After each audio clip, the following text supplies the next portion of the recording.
Bonjour à toutes et à tous. À la une de ce 13h au Bénin, médecins du monde suisse plus actifs dans le département du Zou pour la santé sexuelle et reproductive. Le cadre de concertation des intervenants dans ce domaine s'est réuni la semaine dernière. Les échanges ont porté sur le bilan à mi-parcours des activités et les projections sur l'avenir. Puis des bus flambant neufs de dernière génération dotés de toutes les commodités désormais sur les axes routiers. L'action de la société de transport moderne s'inscrit dans une démarche de transport durable et de meilleure qualité pour les usagers. En sport, coup d'envoi de la phase départementale du championnat national scolaire. Plus de 10 500 jeunes athlètes venus des lycées et collèges du Bénin s'affrontent dans plusieurs disciplines. Dans le Borgo et la Liborie, c'est la commune de Bemberek qui accueille les athlètes pour le compte de cette compétition. Les détails dans un instant. Voilà pour vous le sommaire. Bienvenue au journal. Le cadre de concertation des intervenants en santé sexuelle et reproductive des adolescents et jeunes du département du Zou a tenu la semaine dernière sa session.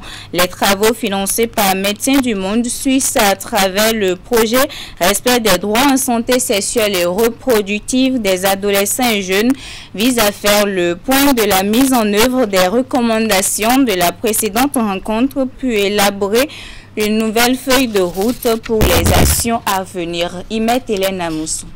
L'instance est instaurée depuis 2 ans. Elle est présidée par le préfet et regroupe les directions départementales, les acteurs du secteur de la santé, des leaders religieux et organisations de la société civile et bien d'autres acteurs. Le cadre de concertation des intervenants en santé sexuelle et reproductive des adolescents et jeunes du département du Zou a pour objectif de contribuer à la promotion de la santé sexuelle et reproductive ainsi qu'au respect des droits des adolescents et jeunes dans la région. Médecins du monde suisse s'investit dans le département du Zou dans la santé sexuelle et reproductive des adolescents et jeunes. 4 centres de santé équipés chaque année en matériel, équipement et consommables et plus de 60 agents de santé formés sur le droit à la santé sexuelle et reproductive, mais aussi la lutte contre les violences basées sur le genre. Ils ont aussi mis en place un système de veille communautaire dans les villages qui permet de dénoncer les violences basées sur le genre. Cette réunion, la 5e du genre depuis son installation, est l'occasion de faire le point de l'évolution des indicateurs clés en santé sexuelle et reproductive des adolescents et jeunes, la planification familiale et les violences basées sur le genre dans le département du Zou au cours du 2e semestre de l'année 2024. La rencontre étalée sur 2 jours va aussi permettre aux participants d'analyser les performances et mûrir les réflexions pour définir de nouvelles orientations quant aux activités et actions engagées. Et nous nous réjouissons aujourd'hui que les activités de ce cadre portent du fruit. Médecins du monde est ravi et ne saurait ménager son effort pour accompagner la mise en œuvre ou l'organisation de ce cadre. Cette séance est organisée grâce à l'appui technique et financier de Médecins du monde suisse à travers le projet Respect des droits en santé sexuelle et reproductive des adolescents et jeunes. Elle a été meublée de diverses présentations, de débats, panels, de même que des travaux de groupe. Les membres du présent cadre et les personnes ressources ici présentes constituent des forces. Je nous exhorte donc à nous investir davantage pour le plein épanouissement de nos jeunes et adolescents. En plus d'évaluer le niveau de mise en œuvre des recommandations faites à la dernière rencontre, les échanges ont permis, entre autres, de rendre compte de la cartographie actualisée des ONG intervenant dans le domaine, mais également élaborer une nouvelle feuille de route assortie des prochaines étapes pour les 2e et 3e trimestres de l'année 2025. On revient à Cotonou. Le réseau Wildalf Bénin, spécialisé dans la défense des droits humains en général, de la femme, de la fille et des personnes vulnérables en particulier, fête ses 25 années d'existence. Durant ce quart de siècle, Wildalf Bénin a mené plusieurs actions. À l'occasion donc de cet anniversaire, la coordonnatrice nationale du réseau, Françoise Sossou Agborolou, dévoile ici quelques-unes au micro de Ouliat Sanoussi. Nous travaillons également avec Wildaf Bureau sous-régional sur un projet qu'on appelle projet pour la justice économique des femmes rurales en Afrique de l'Ouest. Donc avec ce projet, nous travaillons à l'amélioration de l'accès des femmes, notamment les femmes agricultrices et les femmes avec, pour l'amélioration de leur accès aux ressources de production, notamment les ressources financières. Ces deux projets dont je viens de parler sont encore en cours actuellement. Nous avons aussi à travailler dans les prisons dans le cadre d'un projet que nous appelons Dedans dehors. C'est un projet qui appuie les personnes handicapées, détenues et ex-détenues pour leur réinsertion socio-professionnelle après avoir purgé leur peine. Et enfin, je dirais que le DAF, durant ces 25 années, a travaillé à l'accompagnement des femmes victimes de VBG. Et le DAF a travaillé à leur donner des conseils au niveau de son centre de droit et de développement, les orienter vers les juridictions ou vers d'autres organisations pour bénéficier de l'appui juridique. Donc, les actions de l'UDAF ont impacté des milliers de personnes, toutes catégories confondues, agricultrices, artisans, des acteurs judiciaires et extrajudiciaires, et puis d'autres catégories de personnes qui ont bénéficié de nos actions durant ces 25 années. Le réseau UDAF Bénin souhaite avoir des populations cibles aux différents projets menés à leur intention. Le principal défi à relever dans les années à venir reste la question de la mobilisation des ressources pour le financement des activités. À l'occasion de la célébration de ces noces d'argent, l'organisation pense également au projet de construction de son siège. On retrouve la coordonnatrice nationale. Nous avons également le projet Empower 2 que nous avons mené avec l'appui de l'USAID qui a permis l'installation de 4 CIPEC, centres intégrés de prise en charge de survivants de VBG dans 3 départements du Bénin. Ensuite, le projet d'autonomisation des femmes avec le projet SOED. Dans le consortium de Plan Bénin, l'UDAF a intervenu dans 2 communes de l'Atlantique, Tori et Bomassé. On a mené cette action. Nous avons également mené une action d'autonomisation, d'accompagnement des femmes en luttant également contre les MTN. Les MTN, c'est les maladies tropicales négligées, qui sont des maladies qui ont des conséquences néfastes sur les personnes qui les rendent parfois handicapées. Et donc, il fallait les accompagner et en même temps mener des actions de lutte contre les violences faites aux femmes dans le cadre de ce projet, et aussi l'autonomisation des femmes dont peut-être les parents, les maris ou elles-mêmes ont subi les conséquences de cette maladie. Donc ça a été fait, on a appelé ça projet PPDSE dans la commune de Zé. L'UDAF mène également un projet appelé projet d'appui à l'égalité de genre et qui est cofinancé par la coopération suisse. Et nous exécutons ce projet en consortium avec un autre réseau qu'on appelle Respect Bénin, et nous accompagnons actuellement 159 jeunes femmes leaders qui sont engagées en politique. Ce projet est mis en œuvre depuis environ 3 ans et ça a une durée de 4 ans.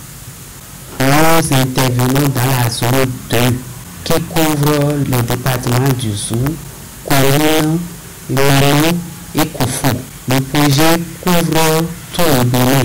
Il y a d'autres consortia qui s'occupent des autres zones. Voilà ce qui est pour la célébration des noces d'argent du réseau WIDAF Bénin. On s'intéresse à présent aux lauréats du jeu concours de culture générale édition 2025 de l'ONG Promo Éducation et Loisirs qui sont désormais en possession de leur récompense. Une cérémonie de remise a été organisée le week-end écoulé à Cotonou par la structure dirigée par Gabin Idou. Parents, responsables d'établissements et autorités locales ont pris part à l'événement. Reportage.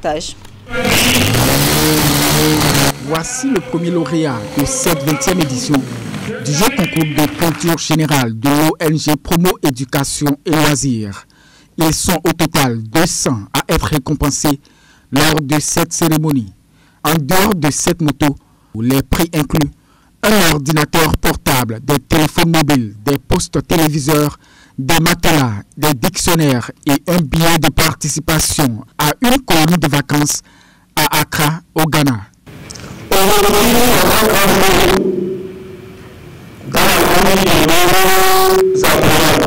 C'est la base de population que cette personne a choisie pour venir sans reconnaissance à devenir des citoyens bien accomplis.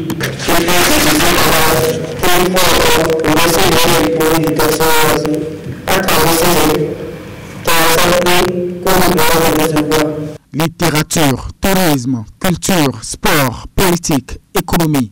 Les lauréats ont été soumis à un questionnaire relatif à plusieurs domaines de la vie. Ce concours national découle du constat selon lequel les apprenants ont perdu l'habitude d'aller à la quête de l'information. Le jeu concours vise à développer le goût de recherche chez les élèves et étudiants qui sont invités à se rapprocher des personnes ressources, parcourir les centres de documentation, les cybercafés, les journaux et sur l'actualité nationale et internationale. Cette cérémonie est placée sous le parrainage du maire de Cotonou, représenté par le chef du 3e arrondissement de la ville. Je voudrais que tous ensemble, nous puissions accompagner véritablement cette ONG. Parce que ce n'est pas facile de former les enfants. Et à la fin, les payer. Si nous avons un travail à faire, c'est d'encourager le président de l'ONG et d'être souvent à ses côtés. Le jeu concours de culture générale de l'ONG Promo Éducation et Loisirs s'adresse aux élèves et étudiants du secteur public comme privé. Je vous l'ai annoncé en titre, la société de transport moderne vient de déployer une nouvelle génération de bus moins bruyants et plus confortables dans l'amélioration de ses services. Une action qui s'inscrit dans une démarche de transport durable et de meilleure qualité pour les usagers avec des villes plus propres. Reportage. La compagnie STM, entendue Société de transport moderne, lance encore sur le marché de nouveaux bus flambants neufs équipés de nouvelles technologies de dernière génération. En dehors de l'axe Cotonou, Accra et Abidjan habituellement exploités, la STM a diversifié d'autres itinéraires pour satisfaire sa clientèle. Nous avons aussi un nouveau départ qui est l'axe Cotonou-Niamey à 8 heures. Donc il s'ajoute aux deux départs que vous connaissez habituellement qui sont 14h et 21h. Donc désormais pour aller à Niamey en passant par Parakou et Malawi, vous avez 3 options avec STM. Le premier départ à 8h, le deuxième départ à 14h et le troisième départ à 21h. Donc nous avons aussi l'axe Cotonou-Bamako en passant par Ouaga et Bobo et qui est tous les jours aussi à 18h. La compagnie est dans le souci permanent de répondre aux besoins de sa clientèle, mais désormais à sa disposition une application qui leur permet de faire leurs opérations à distance. Vous pouvez aussi télécharger notre nouvelle application qui est STM Connected. C'est une nouvelle application que nous avons aussi mis à la disposition de notre clientèle qui vous permet aussi de faire l'achat de votre billet à distance. Vous n'avez plus besoin de vous déplacer pour venir à l'agence acheter votre billet.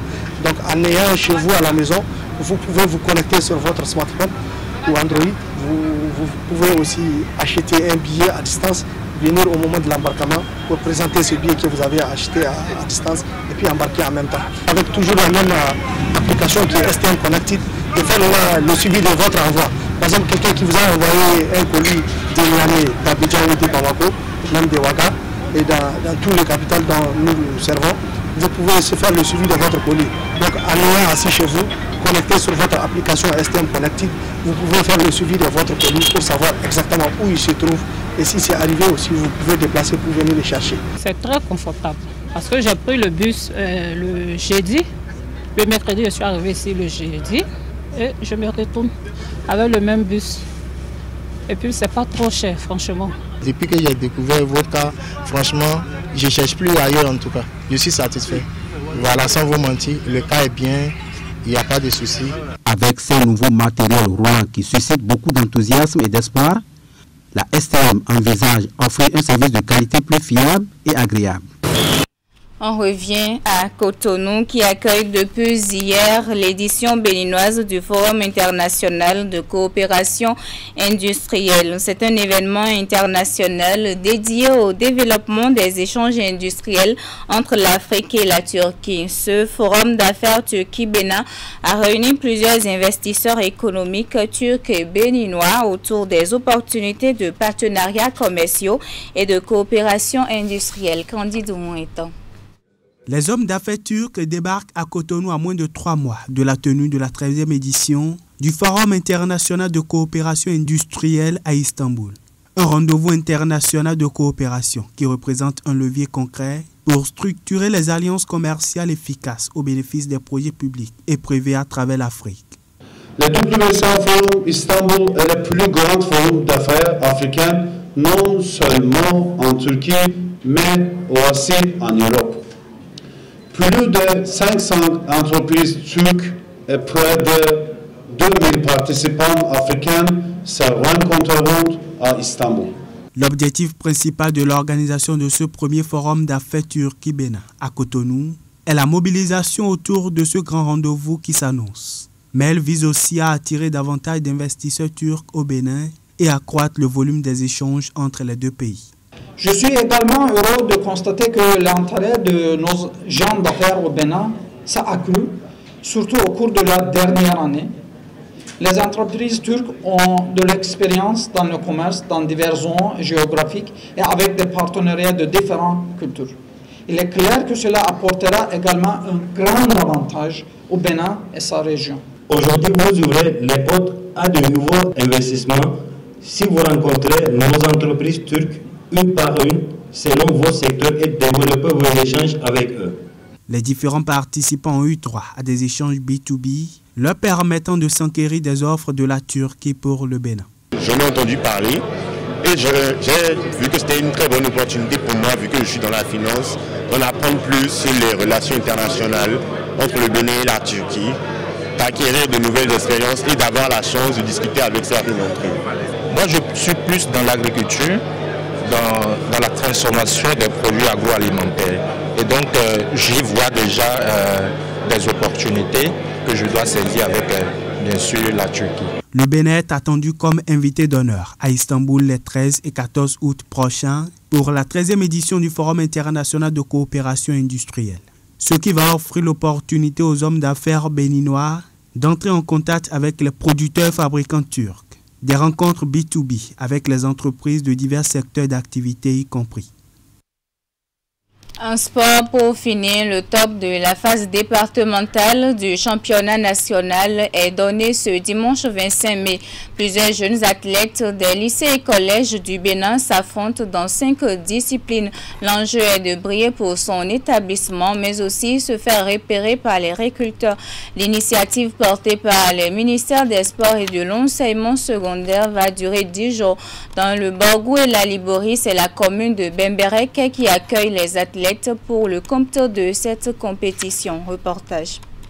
C'est un véritable festival du sport scolaire qui s'ouvre ce dimanche 25 mai. Plus de 10 500 jeunes athlètes issus des lycées, collèges publics et privés entrent en scène après avoir franchi avec brio les étapes communales. Objectif, briller lors de la phase départementale du championnat national scolaire. Football, athlétisme, basketball, handball et volleyball, aussi bien chez les filles que chez les garçons. 5 disciplines et un seul mot d'ordre, tout donné pour son établissement. Mais ici, il ne s'agit pas que de gagner. Chaque passe, chaque saut, chaque but est une carte de visite, une chance de taper dans l'œil des recruteurs et de tracer un chemin vers le haut niveau. L'effectivité d'abord de la phase départementale. Parce que les équipes se sont présentées, nous avions eu plusieurs, ceux qui sont qualifiés pour la phase départementale, nous les avions vus, ce sont leurs présences effectives en football, au handball, au volley et au basket. Et comme vous le constatez aussi, les enfants sont en train de jouer. Et après, nous allons dans les détections antérieures, nous allons voir quels sont les éléments qu'il faut ajouter et en former de bonnes équipes pour représenter les départements de Borgo et de la Liborie pratiquement à la phase finale. Championnat placé sous la houlette du ministère des Sports, en partenariat avec celui de l'enseignement secondaire, c'est bien plus qu'une compétition. C'est une école de vie, une fabrique de champions. L'objectif est clair, repérer les talents, les former, les propulser vers l'élite. Très bien, nous sommes tellement contents, nous sommes satisfaits parce que les organisateurs ont essayé, malgré de beaucoup booster pour que ça se tienne effectivement. Au fil des années, l'événement est devenu un rendez-vous incontournable. Il fédère, il inspire et il révèle. Pendant 10 jours, les stades vont vibrer, les tribunes s'enflammeront et les projecteurs seront braqués sur cette jeunesse en mouvement, motivée, engagée, déterminée à se surpasser. Les pages de nouveaux exploits s'écriront sur les pistes, les terrains et les parquets. Le sport scolaire, plus que jamais, est ainsi en pleine ascension au Bénin. C'est la fin de cette édition. Merci pour votre aimable attention. Retrouvez à 16h votre bulletin, à 19h30 la grande édition de la soirée.